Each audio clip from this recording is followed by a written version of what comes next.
ರಾಜ್ಯದ ಜನತೆಗೆ ನಾವು ತೋರಿಸಬೇಕಾಗಿತ್ತು. ಇವರೆಲ್ಲ ಅಡ್ಜಸ್ಟ್ಮೆಂಟ್ ಅದಾರ. ಮುಂದಿನ ಸಲ ಇವರೆಲ್ಲ ಮನೆ ಕಳ್ಸ್ರಿ, ಪ್ರಾಮಾಣಿಕ ಇದ್ದವ್ರು ಮುಂದೆ ತಗೊಂಡು. ಆಯ್ತು, ಒಂದ್ ಸೆಕೆಂಡ್ ಸಭಾಧ್ಯಕ್ಷ, ಒಂದ್ ಸೆಕೆಂಡ್ ಸಭಾಧ್ಯಕ್ಷ, ವಿರೋಧ ಪಕ್ಷದವರು ಎಕರೆಗಟ್ಟಲೆ ತಗೊಂಡವ್ರು ಸುಳ್ಳು ಅಡ್ರೆಸ್ ಕೊಟ್ಬಿಟ್ಟು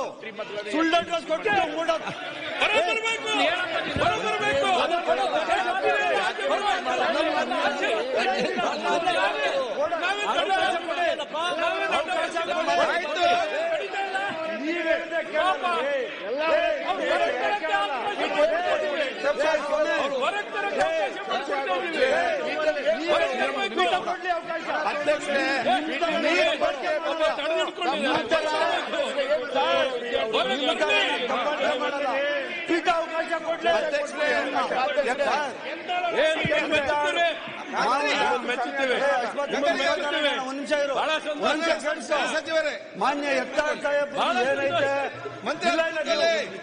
ಅವ್ರಿಗೆ ಸರ್, ನಿಮ್ಮ ಮಾತು ಮೀರಿ ಹೋಗಲ್ಲ. ನೀವು ಪರ್ಮಿಷನ್ ಕೊಟ್ಟ ಮೇಲೆ ಹೋಗ್ತೀನಿ, ನೀವು ಪರ್ಮಿಷನ್ ಕೊಟ್ಟ ಮೇಲೆ ಹೋಗ್ತೀನಿ. ಅಧ್ಯಕ್ಷರೇ,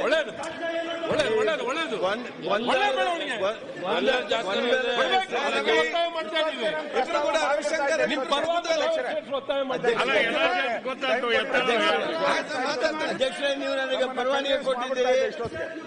ಅಧ್ಯಕ್ಷರೇ, ಗೊಂದಲದ ರಾಜ್ಯದ ಒಂದ್ ಸೆಕೆಂಡ್ ಗೊಂದಲದ ಹೆಸರಿನಲ್ಲಿ ಯಾವುದೇ ವಿಷಯವನ್ನ ಎನ್ಕ್ವೈರಿ ಕಮಿಷನ್ ಅನ್ನ ನೇಮಣಿಕೆ ಮಾಡಿದ ಮೇಲೆ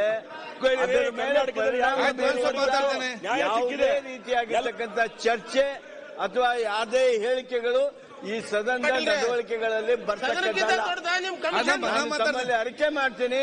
ಈಗ ತಾವು ಹೇಳಿದಿರಿ, ಅದಕ್ಕೆ ಸಂಬಂಧಿಸಿದ ಏನಾದರೂ ಇದ್ರೆ ತೆಗೆದುಹಾಕಿ ಈ ಚರ್ಚೆಯನ್ನ ತಕ್ಷಣ ನಿಲ್ಲಿಸಬೇಕು ಅಂತ ನಾನು ಒಂದ್ ಸೆಕೆಂಡ್ ಟೈಮ್ ಒಳಗಡೆ ಮುಗಿಸ್ತೀನಿ. ಜಾಸ್ತಿ ಸಮಯನೂ ತಗೊಂಡಲ್ಲ. ಇಷ್ಟೊತ್ತು ಟೈಮ್ ಕೊಟ್ಟಿದ್ರೆ ಇಷ್ಟೊತ್ತು ಮುಗಿಸೇ ಬಿಡ್ತಾ ಇದ್ದೆ ನಾನು. ದಯವಿಟ್ಟು ನನಗೆ ಒಂದು 5 ನಿಮಿಷ ಟೈಮ್ ಕೊಡಿ. ಕೂತ್ಕೊಳ್ಳಿ. ಹೈಕೋರ್ಟ್ ಒಪ್ಪಿಲ್ಲ, ಆಯ್ತು, ಕೊಟ್ಟಿಲ್ಲ. ಓಕೆ, ಇಲ್ಲಿ ಸದನಕ್ಕೆ ಸಂಪೂರ್ಣ ಅಧಿಕಾರ ಇದೆ. ನಾವು ಚರ್ಚೆ ಮಾಡಬೇಕು. ಆಯ್ತು. ಇದ್ರ ಒಳಗೆ ಏನೇನು ಬರೇ ನಾವು ಸಿದ್ದರಾಮಯ್ಯನವ್ರು ಟಾರ್ಗೆಟ್ ಮಾಡೋದಲ್ಲ. ಯಾರ್ಯಾರು ಅದಾರ, ಯಾರ್ಯಾರು ನಮ್ಮ ಪಕ್ಷವನ್ನ ಬಲಿಕ್ ಪಟ್ಟು ಅಡ್ಜಸ್ಟ್ಮೆಂಟ್ ಏನ್ ಮಾಡ್ಕೊಂಡಾರ ಅವ್ರದೆಲ್ಲ ಬಣ್ಣ ಬಯಲಾಗ್ಲಿ. ಅವ್ರು ಎಷ್ಟು ಲೂಟಿ ಮಾಡ್ಯಾರ ಬಣ್ಣ ಬಯಲಾಗ್ಲಿ. ಅಂತ ಎಲ್ಲಾ ಪಕ್ಷದವರು ಸ್ವಚ್ಛ ಆಗಲಿ. Clean India, clean Karnataka, clean all party ಆಗಬೇಕು. ಪ್ರಾಮಾಣಿಕರಿಗೆ ಅವಕಾಶ ಸಿಗಬೇಕು. ಅದಕ್ಕೆ ಈಗ ಪ್ರಶ್ನೋತ್ತರ ಮುಂದಾಕ್ಬೇಕು, ಚರ್ಚೆಗೆ ಅವಕಾಶ ಕೊಡಿ. ಓಕೆ, ಈಗ ಆಯ್ತಾ? ಮಾತಂದ್ರೆ ಮಾತಿದ್ರು. ದಯವಿಟ್ಟು ನಿಮ್ಮೆಲ್ಲ ದಯವಿಟ್ಟು ನಾನು ಕೇಳಿ. ಒಂದ್ ಸೆಕೆಂಡ್. ಈಗ ಎಂ.ಬಿ. ಪಾಟೀಲ್ ಅವರೇ, ಎಂ.ಬಿ. ಪಾಟೀಲ್, ಯಶವಂತ್, 2 minutes.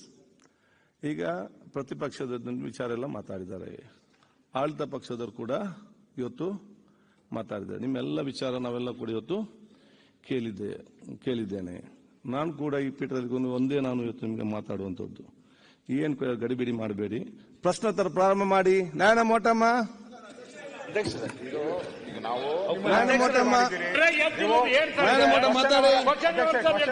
ಕೊಡ್ತೀರಾ? ಅಲ್ಲ, ಅದು ಸತ್ಯ ಮತ್ತೆ ಕೊಡಬೇಕು. ನಾರಾಯಣ ಮೋಟಮ್ಮ ಹೇಳಿ, ಮಂತ್ರಿ ಉತ್ತರ ಕೊಡ್ತಾರೆ. ಮಂತ್ರಿಗಳು ಕೊಡ್ತಾರೆ ಉತ್ತರ.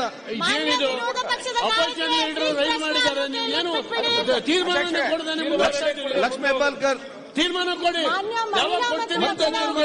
ಪ್ರಶ್ನೋತ್ತರ ಮುಗಿಲಿ. ಅವಕಾಶ ಕೊಡ್ತೀರಾ? ಅಲ್ಲ, ಆ ಸಬ್ಜೆಕ್ಟ್ ಬರುದ ನಂತರ ಪ್ರಶ್ನೋತ್ತರ ಮೇಲೆ ಚರ್ಚೆ ಮಾಡಿ. ಪ್ರಶ್ನೆ ಕೇಳಿ, ಪ್ರಶ್ನೆ ಕೇಳಿ. ಹೋರಾಟ